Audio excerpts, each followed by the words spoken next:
Hello friends, ఈరోజు మన recipe bread halwa. దీనికి 4 బ్రెడ్ స్లైసెస్ తీసుకొని చుట్టూ ఉన్న బ్రౌన్ లేయర్ని కట్ చేసుకోవాలి.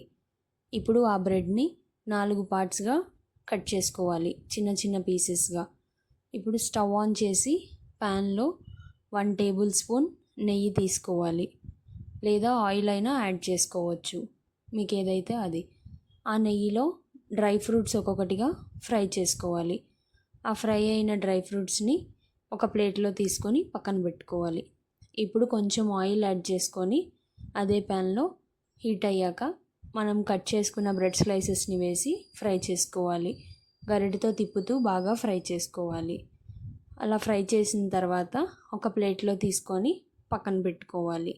అలానే అన్ని బ్రెడ్ స్లైసెస్కి చేసుకోవాలి.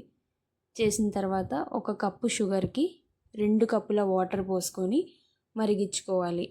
బాగా మరిగిస్తూనే ఉండాలి. అది స్టిక్కీ కన్సిస్టెన్సీ వచ్చిందో లేదో మరిగిస్తూనే ఉండాలి.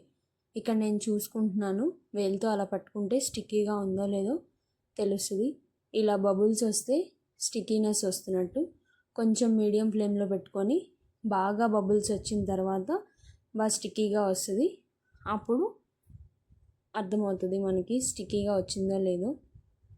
ఇప్పుడు మనం తీసుకున్న బ్రెడ్ స్లైసెస్ని అందులో వేసి కలుపుతూ ఉండాలి. ఆ పాకం అంతా ఆ బ్రెడ్ స్లైసెస్కి పడుతూ ఉంటుంది. అలా అది అబ్జర్వ్ అయ్యేంత వరకు కలుపుతూ ఉండాలి. ఇలా కలిపిన తర్వాత బాగా దగ్గరికి వస్తూ ఉంటుంది. అలా కలుపుతూనే ఉండాలి. మరీ మీడియం ఫ్లేమ్లో హై ఫ్లేమ్లో కాకుండా కొంచెం లో ఫ్లేమ్లో పెట్టుకొని బాగా దగ్గరికి కలుపుతూ ఉండాలి. ఇప్పుడు కాచి చల్లార్చిన పాలు 1 కప్పు తీసుకొని వేసుకోవాలి.